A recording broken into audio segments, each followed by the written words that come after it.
Hello friends, welcome to the concepts of physics. In the last video we saw something about the charge. See what is charge? Now you understood what is charge, and today we will discuss the interaction of two charges.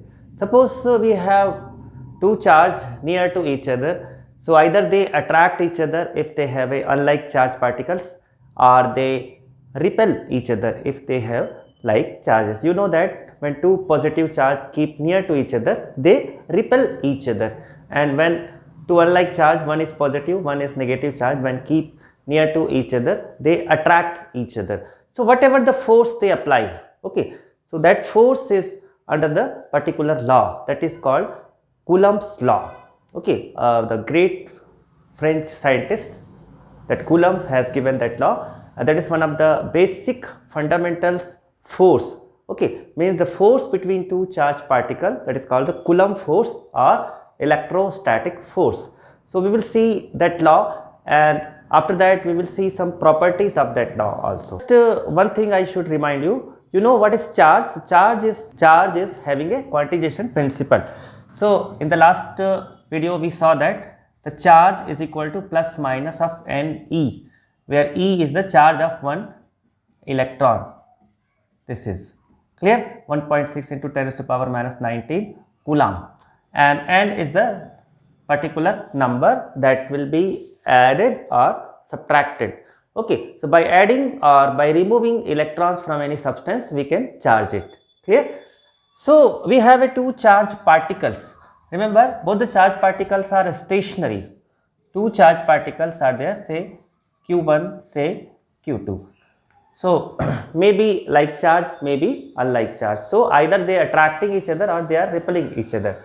So whatever the force between these two, so that is called the Coulomb's law. So force, electrostatic force between two point charge particle is directly proportional to the product of charges, and this force is inversely proportional to the square of the distance between them. If you comprise these two formulae together, so you will get it is Q1 Q2 divided by R square.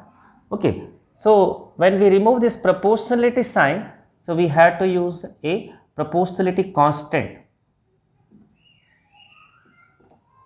Okay, so this is the law. According to this, the force between two point charge is directly proportional to the product of charges and inversely proportional to square of the distance between the charges. So clear? So what is this value of proportionality constant? So the value of this proportionality constant depends upon two things. One, which kind of units, which kind of system we are taking. Generally we used to take a SI system. And second, what medium is taken between these two charges. Okay, so first we will take in SI unit, and we assume there is a free space between these two charges, that is vacuum, and the medium is vacuum, and the free space, that is vacuum. So when you take the vacuum, okay, vacuum between these two charges, so in that case the K, that constant, proportionality constant, is very special figure, that is 1 upon 4 pi epsilon naught. 1 upon 4 pi epsilon naught. Epsilon is a Greek letter. Okay, so that is epsilon, and we put naught. So what is epsilon naught here? Epsilon naught is called permittivity of vacuum. Okay, it is a new term for you, a permittivity of vacuum. So even question is arises in mind, what is permittivity? Okay, so that we will discuss later on, but here in this topic I will clear you one thing. The permittivity of the medium is a property of medium. Suppose आप तैर रहे हो, ठीक है, तो कहीं पर आपको तैरने में ज़्यादा ईजी होता है और कहीं पर आपको तैरने में ईजी नहीं होता है. Means sometime when the density of the water is more, okay, so it is easy to swim, means generally the people will not sink, you know, one ocean is there, generally the people are not sink there, it is easy to swim there. Okay, so that property, density, is providing help on the swimming. Clear? Similarly, the permittivity of a property of the medium which helps on a electric field, that helps on a forces, that we will discuss later on in a very brief, in a very detail. Okay, here permittivity generally it is a property of medium. Okay, so it is a permittivity of vacuum. So here 1 upon 4 pi epsilon naught, it's a proper value. It is 9 into 10 raised to power 9. Clear? So what shall we write? It's a unit. You know the unit of charge is coulomb. Unit of charge is coulomb. See, one charge, another charge, both will have same unit, and the distance generally we write in meter. So here 1 upon 4 pi epsilon naught, its value is this. So we can write its unit also. Okay, it will be Newton meter square per coulomb square. So it is clear up to here. So what shall we get? Suppose we have a two charge particles, say one is q1, another is q2. There will be some force of attraction, or there may be the force of repulsion between these two. Okay, say whatever it is. So that force is equal to this. Means we can write the force is equal to 1 upon 4 pi epsilon naught q1 q2 divided by r square. This is the force between two charged particle in a vacuum, in a free space. If other than free space, there is some other medium. Okay, in other medium. So when we take some other medium, means it may be water, it may be the piece of glass. Okay, it may be any non-conducting materials, maybe whatever it is. So in other medium, so that constant will have 1 upon 4 pi epsilon only. The naught will not be there. Okay, this constant we had to use here. So we will get, hence the force in some other medium, instead of k we are using 1 upon 4 pi epsilon. Okay, so we will get q1 q2 upon 4 pi epsilon r square. Naught will not be there. So this is the force between two charged particle in some other medium. Clear? Now just compare these two. Means when we have a two charged particle in a, say this is the equation number 1, the two charged particle in a vacuum, and here say this is the equation number 2, say it is f prime. Okay, the force charges are same, but here it is kept in some other medium. The medium is different. Here the medium is vacuum, here there is a medium is different medium, maybe water, maybe wood, okay, maybe glass, maybe wax, whatever it is. So let's see what is the ratio comes. The charges are same, the distance is also same. So we can find F, the force between the two charged particle in vacuum, divided by the force between the same two charge in some other medium. So we are taking the ratio of these two. What shall we get? 1 upon 4 pi epsilon naught q1 q2 by r square, that is the force in vacuum, and f prime, force in some other medium. Just see. So just see, 4 pi will cancel out, q1 q2 will cancel out, r will also be cancel out, and we will get 1 upon epsilon naught to that of 1 upon epsilon. Okay, that will call epsilon upon epsilon naught. So this ratio epsilon upon epsilon naught is called relative permittivity of medium. Okay, and it is denoted by letter epsilon r. So we can define the relative permittivity in two manner.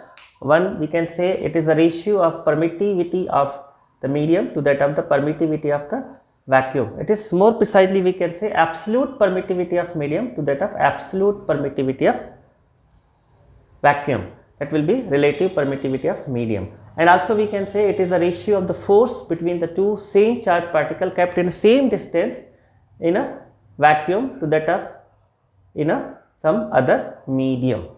Clear?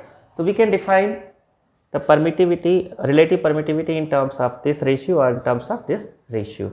Now let's see what is its unit. It is a unitless quantity.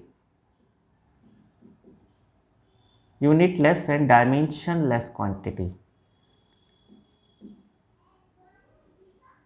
Okay.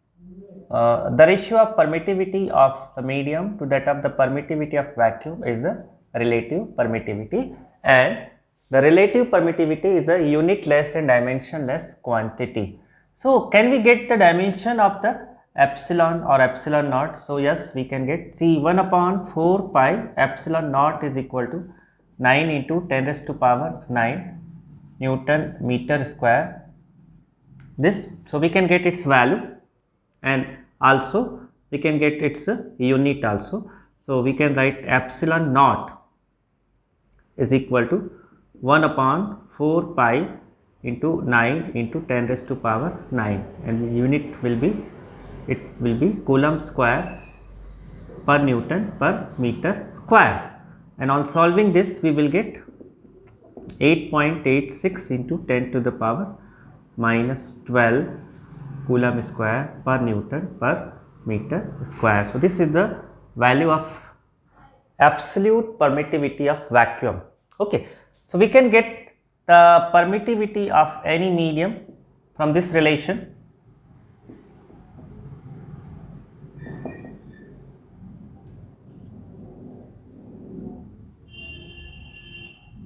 Epsilon, we can get epsilon r into epsilon naught. That means 8.86 into epsilon r, that is a particular value, to 10 to the power minus 12, and Coulomb square Newton per meter square. So, these are the unit and value of the permittivity of medium and permittivity of vacuum. Clear? So, now we will see the property of this Coulomb force, property of electrostatic force. So, first property is that it is a fundamental force. Okay, you know, the great scientist Einstein divided all the forces in 4 fundamental forces. So, electrostatic force is one of them. The second property is that it is a central force. What does it mean? Means this force acts center to center, the center of one charged particle to center of another charged particle. If we have a big charge, if it is not a particle, so we have to calculate the center of charge. Okay, if the distributed charge is there, then this force is applicable at the center of the charge, just like a center of mass we studied in the previous classes. Similar to that, there is a center of charge. Clear? And the third property is that this force is conservative force. Conservative force means the work done by this force, you know, the work done is equal to force into displacement. The work done does not depend upon the path of the displacement, it only depends upon the displacement. So, if the work done does not depend upon the path of the displacement, then the force is called conservative force. So, here this force is also a conservative force. Clear? Now, if fourth property we can write, this may be attractive force as well as repulsive force. So, when two charged particles, okay, when two charged particles are similar charge, okay, their nature is same, if both are positive and both are negative, then there will be a repulsive force, they repel each other.